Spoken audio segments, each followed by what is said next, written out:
My daughter drove me to the nursing home and said, "Dad, it's temporary." But one night, a guard slipped me an envelope. "I saw your daughter sign papers. She sold your house, and this facility is forever." I sat in the dark ward, gripping the letter, swearing to myself, I will leave here not as a pitiful old man, but as a man who reclaimed his honor. My name is Richard Ames, and by the time you finish this, you will know why I escorted my own daughter to the same nursing home she chose for me. I was 72 when the first hairline cracks showed, not in my mind, but in the life I had built. I woke most mornings before the sun, out of habit from decades on factory floors and job sites, and I moved through the house the way a man moves through a place he knows by touch. Coffee on, blinds open, radio low. I kept the workbench in the garage so clean that a fallen washer would stand out like a coin on snow. My wife's photograph sat on the mantel. I straightened it every day without thinking, the way your hand checks a pocket for a familiar weight. Sundays belonged to First Baptist. After my wife passed, I sat 2 pews from the front and sang off-key anyway, because silence felt like a lie. On Tuesdays, I taught the young men in the neighborhood how to sand a board without gouging it. On Thursdays, I met a small group of widowers for pancakes and unvarnished talk. I could still drive myself to the grocery store, still climb a ladder if I took it slow, still read a tape measure without squinting. I forgot milk once, and I burned a pork chop once, and if that is the full measure of decline, then youth was always a rumor. My grandson Noah had a jumper he had earned with stubborn knees and backyard hours. I sat on the metal bleachers for every game that did not collide with doctor appointments and funerals. He called me before he called his parents when he made his first 3-pointer. "I did it, Grandpa," he said, breathless, and for a moment I could swear the house filled with my wife's laugh. My granddaughter Abby liked to sit at my kitchen table and draw long horses with skinny legs while I timed her spelling words for practice. I kept a folder of their crayon pages in the hall closet, guarded like files in a safe. Lena, my only child, had her mother's cheekbones and an ambition that liked to put both hands on the wheel. After the funeral, she started talking about simplifying in a tone that made it sound like kindness. She brought over a new pill organizer with 4 compartments per day and hovered while I loaded it. She asked for a copy of my house key in case of emergency. She offered to set up auto pay for my utilities, for when you want to spend more time with the grandkids. None of it was unreasonable on paper, and I wanted to believe that love was the engine in it all, not fear or some calculation I could not see. Matt, her husband, shook my hand like a man trying to prove a point. He liked to talk about what he would do once the startup hits, and he liked to look around my living room like it was a set he might someday redecorate. He called my house a lot of square footage for one person, and he said it the way a realtor says charming when they mean small. I held my ground with a smile. I said I would sell the house when I could no longer shovel a light snow or carry the laundry. I said I would consider help when help looked like a person, not a plan. I said I wanted to die in the same bedroom where my wife had squeezed my fingers and told me to keep living like a decent man. I did not raise my voice. That is something you learn after 50. The quiet no is a stronger beam than the angry never. There were little skirmishes. Lena rearranged my kitchen drawers while I was in the garage and laughed when I could not find the paring knife. I moved them back without comment. She scheduled an appointment to talk about long-term care and used my full name when she called to confirm, like I was a client. I attended because I'm not a fool. I listened to the glossy brochure language about peace of mind and continuity of care. I asked direct questions. Who decides, when, what rights attach? They answered in a way that relied on a fog settling over me that had not yet arrived. Still, I could feel the pressure building, the way a floorboard gives a little underfoot before it splits. My hands told me more when I worked in the garage. The screws were always exactly where I left them, unless they were not. The checkbook went missing for an afternoon, then returned to the desk as if it had taken a walk. Noah mentioned that his mother looked tired, and Abby said her father was mad at the bank again. You do not need a ledger to read a family's strain. It hums in a room like electricity. I kept busy. I replaced the smoke detectors. I lubricated the hinges. I went to the cemetery and told my wife I was keeping the promise, though I did not yet know to whom that sentence truly belonged. I drove a woman from church to her cataract surgery and sat in the waiting room with a book I did not open. I walked the perimeter of my backyard each evening, a patrol without enemies, a soldier who had forgotten what war was. Then came the day Lena called and said, "Dad, I am taking you to a doctor who specializes in memory. We will swing by afterward and see about that physical therapy place we talked about." Her voice was bright, a little brittle. She arrived early, hugged me longer than usual, and complimented my collared shirt as if I was dressing for a photograph. Before we left, I straightened the frame on the mantel and touched 2 spots on the wall where my wife's hands had polished the paint thinner over years. This is the truth about before. It does not announce itself as before. It feels exactly like a Monday. It feels exactly like the last day you will carry your own house keys in your pocket and hear them sing when you climb into your own truck. They called it a short stay. The receptionist said it with a smile as she slid a rubber bracelet over my wrist and printed my name in block letters a child could read. My daughter kissed my cheek at the door and said, "Just a few days, Dad, the way you say. Hold my purse while I try on shoes." Then her car backed out of the lot and the glass doors swallowed me. The lobby smelled like lemon cleaner and boiled peas, the same scent that would follow me down every hallway. A sign on the wall said Comfort Wing Maple Gardens in friendly letters. The door to it had a keypad and a small plaque that read, "Please ask staff for assistance." Assistance is a soft word for custody. A woman in flowered scrubs guided me to a room with a low bed, a beige blanket, and a window that opened no wider than a hand. "Welcome, Richard," she sang, as if the word welcome could change a lock into a choice. She showed me the call light and the drawer where my personal items would be stored for safety. She meant my belt, my house key, my nail clippers, anything sharp enough to remind me I had once built cabinets with my own hands. The hallway taught me the rhythms. Wheels squeaked under the medication cart. A game show clapped from a television everyone pretended not to watch. A man called for his brother in a voice so certain I checked the door to see if the brother was late or dead. Staff moved like tides, predictable if you studied them. The administrator, Carver, appeared at 9 and at noon, smile rehearsed, clipboard held like a shield, and disappeared before anyone could pin a request to her sleeve. I tested the perimeter without making a scene. The keypad chirped when pressed. 4 notes, a pause, then a 5th. A cheerful sound, as if music could soften the word secure. I learned the shape of the code by sound, not the numbers. That is what time teaches you. Watch the rhythm, and you will see the plan. I ate soft pancakes that did not fight back and sat beside a man whose chest badge said Harlan.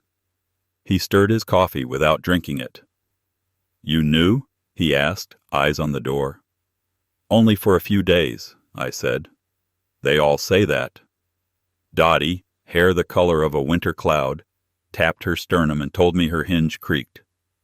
"Can you fix it?" she asked, and I said I would try. Little promises keep a man upright. Staff spoke to me in careful tones, as if I might shatter if a sentence had too many corners. I let them because people who underestimate you will eventually tell you what you need to know. I watched the door. I watched the clock. That first night, the ward dimmed to the soft glow of a hotel that never lets anyone check out. 9 brought pill cups that rattled like dice. 10 brought the down-the-hall crying again, thin as wire. Midnight brought the quiet of machines sleeping with one eye open. I lay on my side and counted pulses in the building. Air handler, elevator cable, the soft beep that marked a heartbeat down the corridor. An old man's lullaby. Near 2, the guard did his round. He was young, with careful eyes and a stitched name tag. Nathan. He checked the corners like someone who has been taught trouble hides in edges. He paused at my door and looked at me the way a good man looks at a hole in the road, aware that it could swallow something that matters. "Could I ask you something?" I said. "You just did," he answered, but gently. He slipped an envelope from his pocket the way you pass a note in church when the sermon has gone too long. "I did not see this," he said. "I never see anything." Inside was a photocopy, grainy but legible, closing documents on my house, stamped and signed as if I had blessed it myself. Beside that, an indefinite care placement agreement with my name scrawled in an imitation of my handwriting I would not have mistaken even blind. I read both twice, then a third time, until the paper softened under my fingers. "She said it was for your own good," Nathan said, voice low. "But I heard her tell the administrator to keep you occupied while they finish the sale." "How long ago?" "2 days. The proceeds hit her account today. I thanked him like a man thanks a stranger who has just cut a rope from his neck. When he moved on and the night lights shrank to their beige puddles, I sat on the edge of my bed and stared at the window until it gave me a plan. I hid the envelope under the mattress, between thin foam and plywood, because hiding something makes it real again. Then I waited for morning and made myself useful to the disguise called routine. Balloon volleyball at 10. Sing-along at 2. I clapped on the 2 and the 4 and watched staff fingers flash over the keypad. I traded a fruit cup to a volunteer for a paper clip with a joke about fixing my glasses. I bent the clip into a little hook and slid my bracelet on and off until I could do it without tearing the plastic. Freedom comes in degrees, and I was measuring in millimeters. Administrator Carver visited my room with a brochure and sunlight she had borrowed from a window. "How are we settling, Richard?" "Your daughter is relieved you are somewhere safe." "Am I here under a court order?" I asked. "A physician hold? Adult Protective Services?" She glanced at my chart to borrow an answer. "Short-term observation." "Then I would like to leave," I said. She smiled with her eyes closed. Transitions can be hard. When she left, I pressed my palm to the mattress where the letter lay like a buried heartbeat. Anger needs employment, or it will burn your own house down. I gave it a job. I set my alarm for 4:12 in the morning, the stillest hour, the fewest staff. I folded a towel twice on the bathroom tiles to soften the truth I was about to tell with my body. I ran the tap and let a little water slick the floor so the scene could explain itself. I put one knee on the towel and my palm on the cold porcelain and told my hip, "Forgive me." Then I let myself go. The fall was not theatrical. It was the blunt report of a body meeting tile, a bark torn from the throat before pride could catch it. Pain flashed like a camera bulb and then settled into a low electric hum in my side. The world narrowed to the underside of the sink and the taste of copper at the back of my mouth where I had bitten my lip to salt the picture. I reached up with 2 fingers and pressed the call button. Twice, slowly. Not panic, precision. A nurse arrived, hair in a tight bun, shoes whispering across the floor. "Richard? Can you hear me?" "I can," I said. "I fell in the bathroom." I hit my head. I am lightheaded. "I would like to go to the hospital for evaluation, please." "We can get you settled here." "Hospital," I repeated, calm as a blueprint. "Independent evaluation. I consent to transfer." She looked at me, measuring the cost of arguing against the cost of paperwork, and chose the cheaper battle. "We will call an ambulance." "Thank you," I said, and kept my eyes open, because men who close their eyes are easy to medicate. Nathan was at the door before the lights had finished blinking. He took in the scene, water, towel, my careful breathing, and gave me the smallest nod a man can give and still be seen. The paramedics arrived with the sound of competence. Boots, zippers, a stretcher that clicked into readiness. One spoke my name as if it belonged to me. "Richard, we are going to lift you. You tell me if anything spikes. Bring my folder. I said, nodding toward the nightstand. It has my information. The envelope slid under the blanket with the practiced invisible movement of a magician's hand. They strapped me in, the straps snug but not tight, and rolled me past the keypad door that chirped its little song and opened like it had never met the word no. The ambulance smelled like plastic in winter. The ceiling held compartments of neat rescue. A monitor ticked the rhythm of my heart, unimpressed that it beat for anything more than survival. I asked for a pen. "Something to write?" the paramedic said. "A name," I answered. On the thin white margin where the photocopier had left its ghost, I wrote Elliot and a number my hand remembered better than my knees remembered stairs. I pressed the envelope into the paramedic's palm. "Please call when we arrive. Tell him I am on my way and I need him to meet me as family." He tucked it beside the monitor as if he understood the weight of paper. "You doing all right, sir?" "I am doing what I should have done 3 days ago," I said. The city slid by in strips of light through the back window. I counted breaths and recited names in my head, the way a man checks inventory. My wife, my daughter, my grandchildren, the guard with careful eyes, the administrator with the borrowed smile. I did not pray for mercy. I prayed for clarity and for the clean bite of consequence. At the hospital, the fluorescent sun rose over a bed with rails. Triage asked me my name, the date, the president, the season, then asked me to draw a clock face and set the hands to 10 past 11. I drew it without hesitation and said, "I want a capacity assessment." That is a phrase hospitals respect like a badge. A nurse wrote it down. A doctor looked into my pupils and saw what mattered. Somewhere beyond the curtain, a telephone would ring and Elliot would answer. Somewhere in a file, a note would change from resistant to oriented. Somewhere in my chest, a hinge would stop creaking. I lay back and let the machine of the living carry me forward. I was done being carried by anyone else. The hospital would clear my mind. I would clear my bloodline. Next, I would claw back my legacy. Soon I'll present my daughter with 2 deadly choices. But before we continue, please subscribe to the channel and write in the comments what time it is where you are now. Elliot walked in before noon with a small briefcase and a plan. He did 3 things immediately. Locked down access. He had the nurse place a privacy flag on my chart, set a password for updates, and moved me to a room near the desk. He added a restricted visitors note and put me on no information status at the switchboard. He also asked for a patient advocate to be assigned. Secured records and proof. He photographed my hip bruise, the nursing home bracelet, and the envelope with the forged documents. He slid the originals into a plastic sleeve and put copies in a folder he kept in his hand, not on the table. He wrote the date and time on everything. Started calls. On speaker, he had the operator connect us to the nursing home to confirm I left voluntarily. Then he called a contact who could flag unusual activity on certain accounts. Last, he arranged for the hospital's capacity letter to be printed and placed in the chart the moment it was signed. No gaps.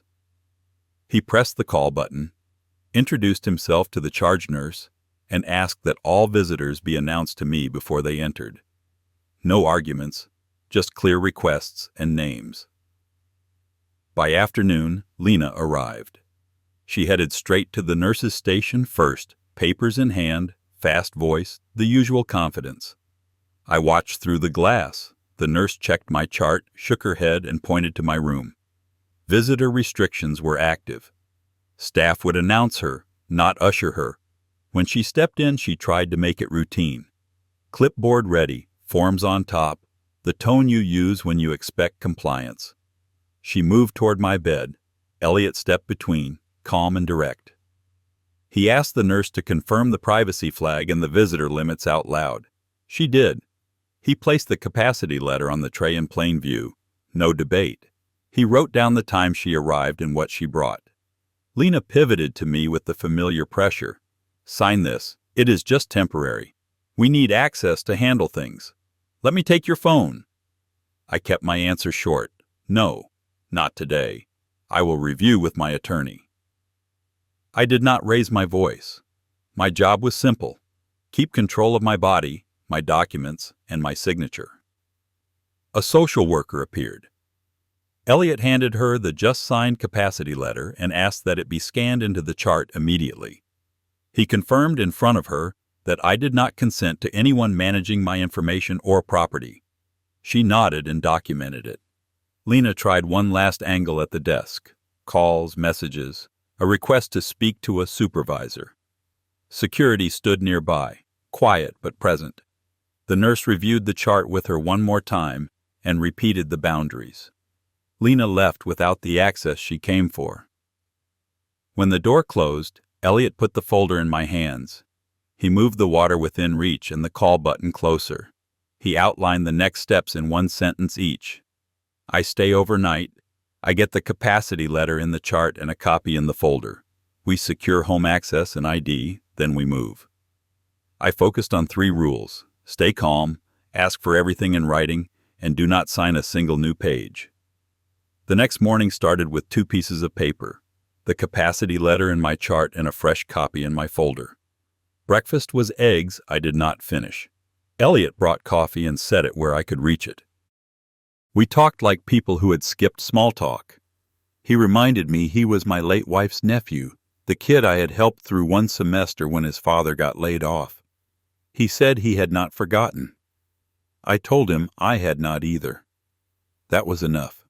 We made a short list on the whiteboard: ID, keys, mail, medications, house papers. Step 1 was simple: get me back into my house. Elliot left for the address while I stayed put for another test the hospital wanted. He called me from the driveway. New lock. Different alarm keypad visible through the glass. A camera above the porch that had not been there last month. He knocked. No answer. He called my neighbor, Ruiz, who had held a spare key for years. Ruiz said Lena collected it, for safety, 2 weeks ago. Elliot tried a locksmith next. The man asked for proof of ownership and photo ID. My ID was in my dresser. The deed now showed a sale.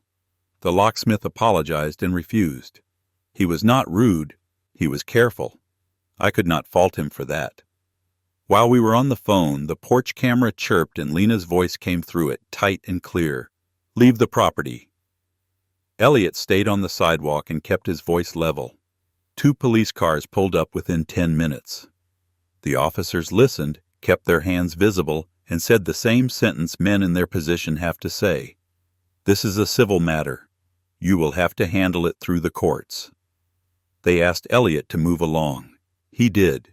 He took photos from the sidewalk: new lock brand and model, alarm company sticker, the makes and plates of the 2 cars in the drive, an estate service flyer half tucked into my doorframe. He took the flyer with a gloved hand and put it in a plastic sleeve. He tried the bank next. He brought the capacity letter and asked what they could do. The manager was polite but firm. They could place a note on the account and escalate to their fraud unit, but without an order there would be no freeze today. Elliot thanked her and left. He came back to the hospital with 2 shirts and a pair of slacks from a store down the street. "You will not stand in court in a gown," he said. I nodded. We set up an improvised desk. He borrowed a rolling tray and a spare chair and turned my room into a workspace. He requested the case management office fax him copies of the hospital's records showing my admission and the time of transfer from the nursing home. He printed 2 sets. He made a timeline that started with the day Lena took my spare keys and ended with the police telling him to leave my driveway. Times, dates, names. He began the investigation on the forged documents without ornament. He pulled the deed and the placement agreement from the envelope and photographed them flat and well lit. He ordered certified copies of the recorded deed from the county office through their portal and asked for the notary's commission record. He highlighted 2 things from the photocopy: the notary stamp number and the commission expiration date. He circled them both. He called the title company listed on the page. He asked for the closing file and the identity of the notary and closer. He did not mention fraud. He requested it as if he were updating an address. They said they would call back. He wrote down the name of the person who said it and the time they said it. He called Nathan, put him on speaker. Nathan confirmed the envelope and what he had heard, agreed to a written statement, and said he would come by after his shift. Elliot dictated a clean, simple statement over the phone and read it back for accuracy. Name, job title, date, time, what he saw, what he heard. No adjectives.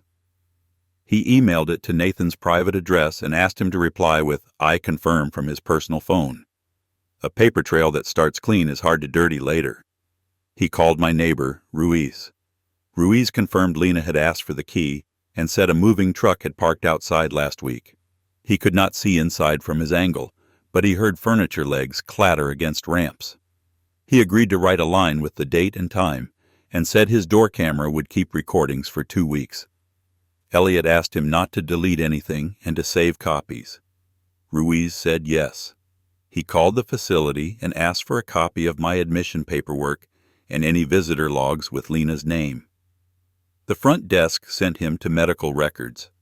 He asked for a fax number and gave them his. He asked for an estimated time. Then he called back once every hour until they answered. He did not raise his voice. He logged each call. We kept our prep simple. Elliot had me practice 3 answers: why I went with my daughter, what I discovered, and what I want now. No stories, no detours. He wrote my answers large on a page I could see without glasses. In the afternoon, the county recorder emailed. Elliot opened the PDFs on his phone, then printed them in the patient lounge.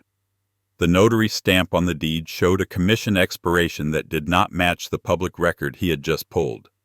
The recorded document listed a notary who, according to the state database, had their commission ended 3 years earlier. He placed that page on top. The title company called back. A manager said the closer relied on family assurances and could not produce a copy of my ID. Elliot wrote the phrase, "family assurances," on the whiteboard and underlined it twice. He asked for their notary's W-9 and any appointment logs. They said they would need a subpoena. He thanked them and wrote the time. By evening, Nathan arrived in street clothes and signed his statement in front of the patient advocate. He kept his eyes down. We thanked him. He left quickly. I changed into the new shirt and slacks to see how they fit. My hip ached, but I stood straight. Elliot handed me a simple folder with tabs. Timeline, records, witnesses, photos. We placed each page in order. No duplicates in the wrong spot, no loose ends. We ended the night with a short plan for the morning. I complete the last test the hospital wants. Elliot files the emergency paperwork the moment the clerk's window opens. He serves copies by courier, not email. He meets me back here with the stamped first page. Before lights out, he paused at the door. "You all right for the night?" he asked. "I am," I said. "I have work to do." I went over the 3 answers one more time and memorized the order of the tabs. The anger was still there, but it had a direction. I lay there and thought about the man who had just turned my hospital tray into a workbench. Elliot is roughly the age my son would have been, if I had one. Same steady way of standing. Same habit of putting things back where he found them. He shows up early, carries his own weight, does not overtalk. He keeps the pen capped when no one is writing. He looks people in the eye without trying to win anything from them. When trouble starts, he takes the front and clears a path. If I had been given a son, I would have wanted exactly that. Someone who protects first and argues later. I also thought about what I owed to myself and to what is left of my family. Revenge and justice are different words. I needed to decide which one would guide my hand. First, I take back my home in silence. New locks, new alarm, new codes, and scrub her fingerprints from my life. Fresh cards, fresh passwords, a new mailbox key. I write everything down, stash copies with people who do not owe her a thing, and lock my love where she cannot touch it.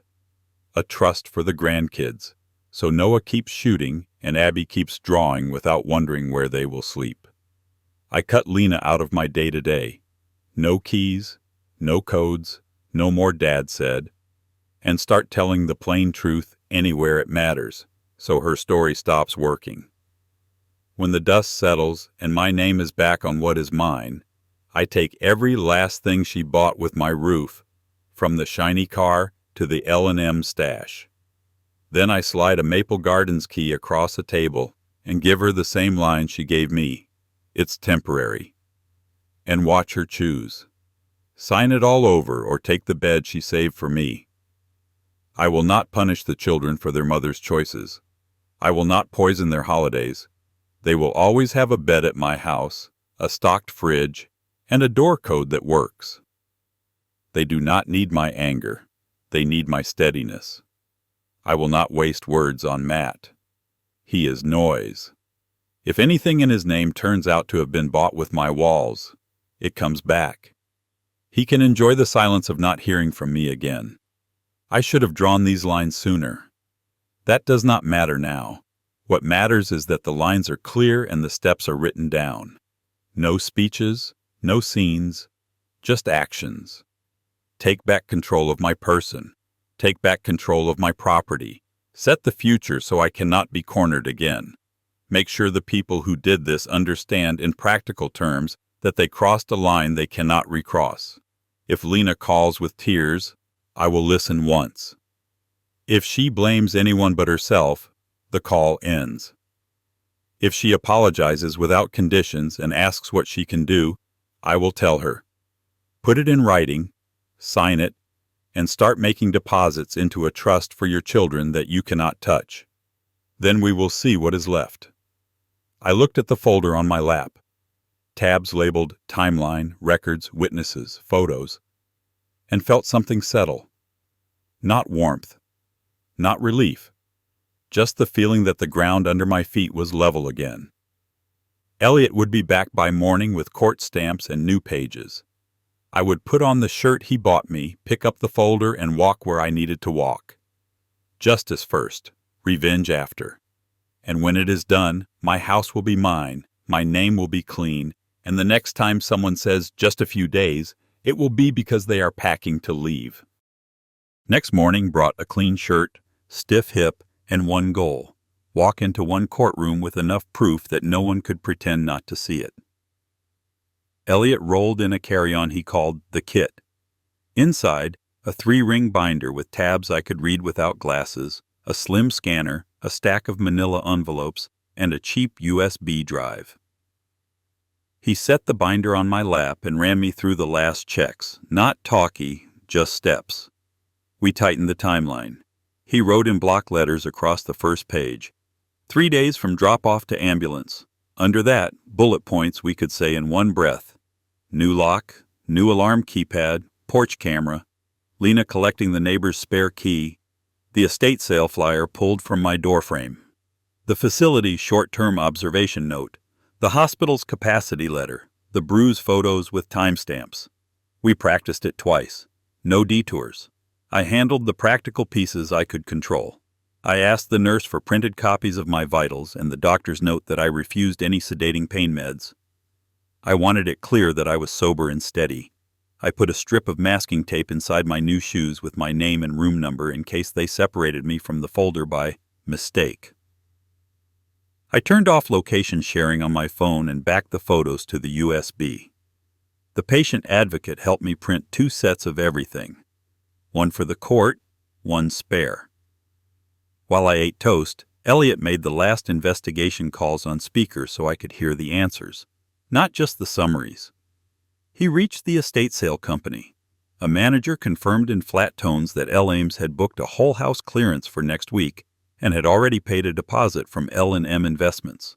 They emailed a copy of the intake form with her signature. We printed it and slid it under the control tab. He called the title company again. The closer admitted there was no copy of my ID in the file, only family verification. Elliot wrote that exact phrase on a sticky note and stuck it to the deed copy where the empty ID line sat like a missing tooth. He also pulled the state notary database and printed the record that showed the notary's commission had expired years before my supposed signing. That page went on top, highlighted. Ruiz, my neighbor, sent over 2 stills from his door camera, Lena taking my spare key, and a moving truck ramp down in front of my house last week. Date and timestamps were big and white in the bottom corner. We thanked him and asked him to keep the originals saved. He wrote a simple line, "I saw," and signed it with the date. Nathan texted that he could not leave the night shift again but had emailed his signed statement from his personal address. It included the exact wording he heard in the administrator's office. Keep him occupied while they finish the sale. Elliot printed the email headers with the time and sender address and stapled it to the statement. The advocate signed as the witness who saw Nathan deliver the envelope the first night. No poetry, just names and times. The hospital's patient rep handed over a stamped record of visit limitations from yesterday, showing I had placed a privacy flag, refused new consents, and restricted access. It was dull paperwork, the kind that stops arguments in hallways. That went behind the capacity letter. We took inventory, binder tabs, timeline, medical, facility, house, money, witnesses, photos. Envelopes labeled to match, in case we had to hand over sets and keep going. A small spiral notebook for me with 3 answers in thick marker. Why I went with Lena. What I found in the nursing home. What I want the court to do. I read them out loud until I could hear the words in my head without looking. Elliot handled logistics like a foreman. He arranged a wheelchair to get me quickly from the hospital door to the curb and a car to the courthouse. He told me where we would park, where we would wait, and where I would sit so I did not have to turn my neck to see the judge. He texted the patient advocate our route and asked her to keep my room private while I was gone. He gave the nurse his number in case anyone showed up asking questions. We did not assume. We cut off angles. There were small chores, the kind that keep your hands from shaking. I wrote a list of the grandkids' sizes in the back of the notebook. Noah's shoe, Abby's coat, because after this, we would be buying school things without asking anyone's permission. I tucked $20 into my shirt pocket so I could buy them ice cream on the way home someday soon. Not a plan, a promise to myself. We tried for the alarm company just to see. They would not talk without the account password. That told us enough. An account existed in someone's control, and it was not mine. We wrote down the agent's name and the time. When you cannot open a door, you still measure it. Elliot called the bank fraud contact again and repeated our 2 requests. Place a note and expect a court order by afternoon. He asked for a printout confirming the note. We put that behind the money tab. He also had the hospital print the outgoing call log from my room phone. It showed the sequence of calls to the facility, the title company, and the estate service. It sounds small, but sequences matter. A straight line looks different than a scramble. By early afternoon, we did a final sweep, pens capped, USB labeled, photos verified. I changed into the slacks and shirt he brought and practiced standing without grabbing the tray. The nurse wrapped my hip with elastic to keep it quiet in the courtroom. I declined the stronger pain pill and stuck with plain acetaminophen. Clear head over comfort. Before we left, Elliot put his hand on the binder. Last chance to add anything, he said. One thing, I answered. I slid in a photo of my mantle with my wife's picture straightened. No caption, no speech, just the reason I was going. We wheeled to the elevator. In the lobby, I stood and held the binder myself. Elliot kept a hand on the carry-on and a steady pace.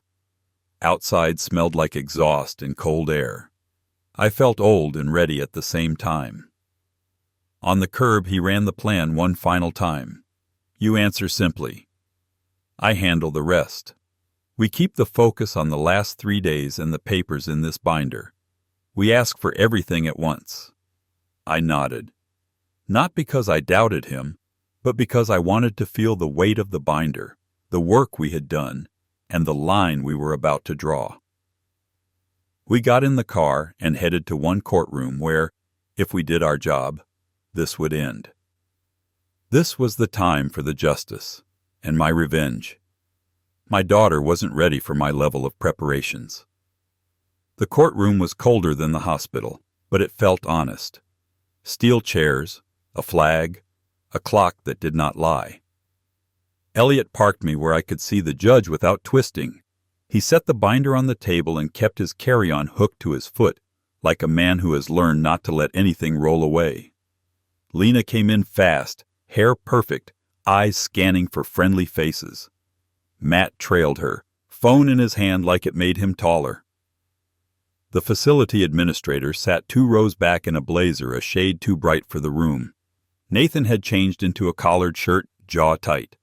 Ruiz wore his work boots and the look of a neighbor who mows the strip between yards without being asked. When it began, everything moved on quiet rails. Elliot handed up the binder as if he was passing tools to a surgeon. The judge read, not skimming, and the pages made the sound I had wanted to hear since the night a guard slipped me an envelope. Proof moving. My mind stayed on the 3 answers I had practiced.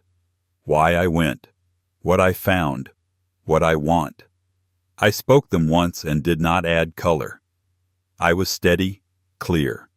The capacity letter sat on the corner like a lamp aimed at each sentence. Elliot kept his eyes on me, not the other table. When I sat, he slid me water and a folded note with the next 2 points I needed to remember. He was not there to perform, he was there to deliver. Pieces landed one after another.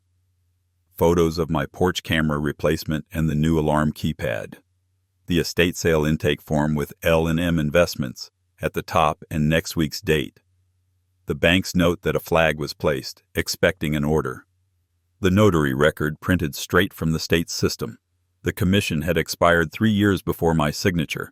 The title company's admission, no copy of my ID, just family assurances. Ruiz's stills with timestamps. Nathan's signed line. Keep him occupied while they finish the sale. The facility's short-term observation note paired with the hospital's capacity letter printed that morning. I watched Lena shrink a 1/4 inch with each page.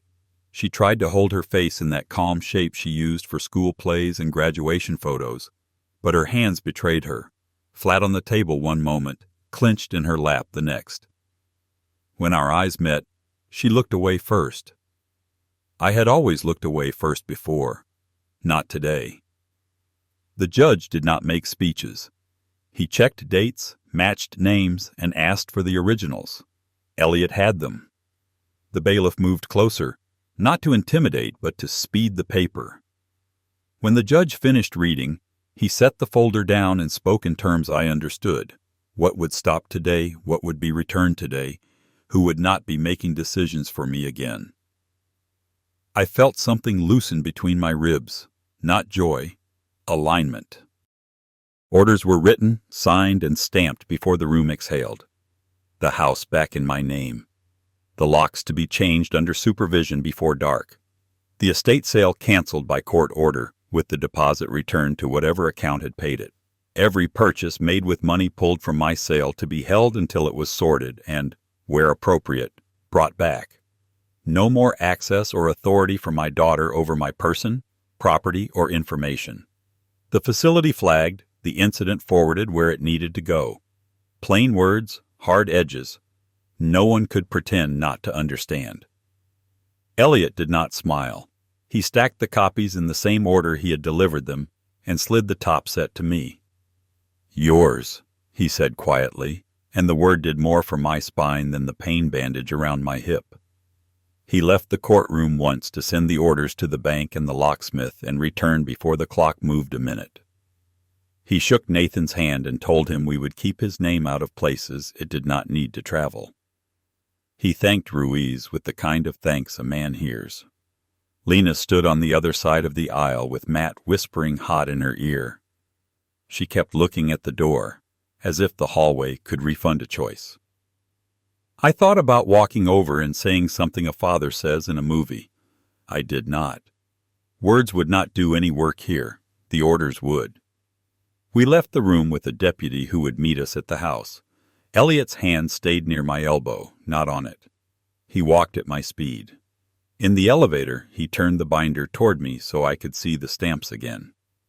I have seen prettier things in my life. None were as welcome. At the curb, while we waited for the car, I looked at him plainly.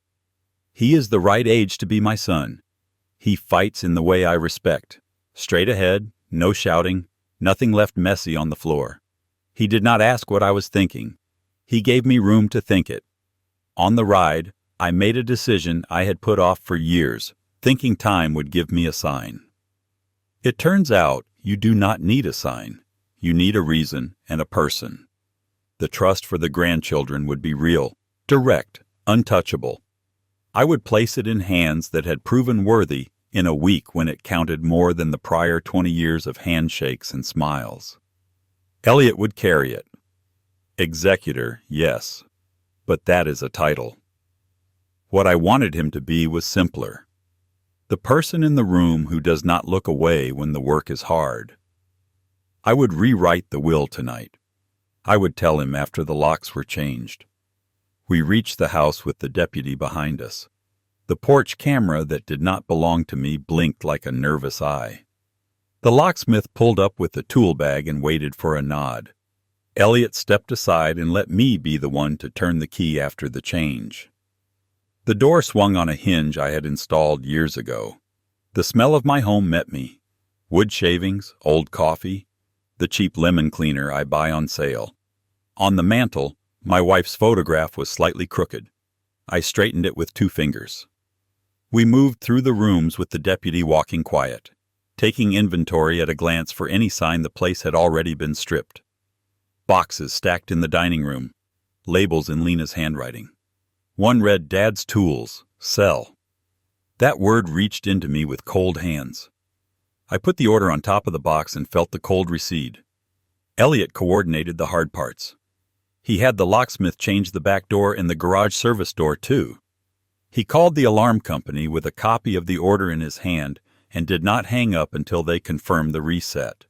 He had the deputy remove the estate sale sign from the lawn and hand it to me, a trophy I did not want but accepted. He checked the mailbox and pocketed 2 envelopes with my name and one with hers. By late afternoon, the house breathed like a place that had been unsettled and was now being settled. Elliot stood in the kitchen doorway and reported, in short lines, what would happen over the next 48 hours. A courier would deliver the orders to the title office. The bank would lock certain transactions. A notice would go to the facility. A process server would find my daughter. He did not say her name. He did not need to. The next time we saw her would not be in a hallway full of nurses. He poured me a glass of water, and I drank it in 3 swallows, like a man who has been walking a long time. When I set the glass down, I felt the next part settle in me as surely as any order stamped by a judge. Tomorrow, I would sit at my table with Elliot and rewrite the paper that decides where everything goes when I am gone. The trust for the grandchildren would go under his care. The house would pass in a way that kept it a home, not a number. The tools in the garage would go to Noah when he is ready for them, one by one, taught at the same bench where I learned to keep my hands out of the saw blade. Abby would get my wife's sketchbook and the money for lessons if she wants them. Elliot would get my watch and the job of keeping the line straight when I am not here to hold it. And then, the ending I had promised myself from a hospital bed. A table, a folder, a dull room key to Maple Gardens placed in front of my daughter. No speech, no threats, just the same choice she gave me, turned back toward her with the same calm. Sign it all over, every last thing taken and bought with what she took, or take the bed she saved for me and learn what temporary feels like. I stood in my doorway and watched the light on the floor slide toward evening. Elliot checked the locks one more time and tucked the binder into the carry-on. He looked at me, waited for instruction, and when I nodded, he turned off the kitchen light. We were almost at the last door. We rewrote my future before breakfast. New will, hard trust for the grandchildren, Elliot as executor. He did not give a speech. He said, "I will carry it," and I signed.